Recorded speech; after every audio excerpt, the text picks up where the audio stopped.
Tayari kuanzia mstari wa 3 hadi wa 11. 13 tunaona ya kwamba tunaelezewa Yesu ni nani, na tunaambiwa ya kwamba yeye ndiye aliyeumba kila kitu, na tunaambiwa hakuna kilichoumbwa ambacho kiko hai ambacho hakuhusika. Kwa hiyo inakuambia ya kwamba hata wewe ndiye ukuweko leo.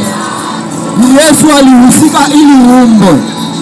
Na ukikumbuka vizuri, Bwana Mungu alipomaliza kuumba, alipotaka kumuumba binadamu, alijirudia na akasema, na tumuumbe binadamu, let us create. Na tunajua kwamba Mungu mwenyewe ndiye muumbaji, lakini ilipofika kumuumba binadamu akasema, let us create man, wacha na tuumbe. Kumaanisha walikuwa na mwingine, na huyo mwingine ambaye anahusishwa ni Yesu. Ile pati ya pili, yule ambaye anaambiwa let us, wacha tuumbe, ni Yesu alikuwa anaambiwa sasa wacha tuumbe binadamu ambaye anafanana na sisi. Tayari kuanzia mstari wa 3 hadi wa 11.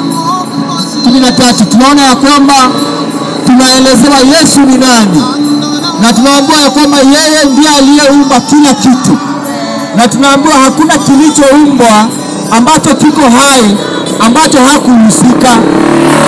Kwa hiyo inakuambia ya kwamba hata wewe ndiye ukuweko leo. Ni Yesu alihusika ili uumbwe. Na ukikumbuka vizuri, Bwana Mungu alipomaliza kuumba, alipotaka kumuumba binadamu, alijirudia na akasema, na tumuumbe binadamu, let us create. Na tunajua kwamba Mungu mwenyewe ndiye muumbaji, lakini ilipofika kumuumba binadamu akasema, let us create man, wacha na tuumbe. Kumaanisha walikuwa na mwingine, na huyo mwingine ambaye anahusishwa ni Yesu.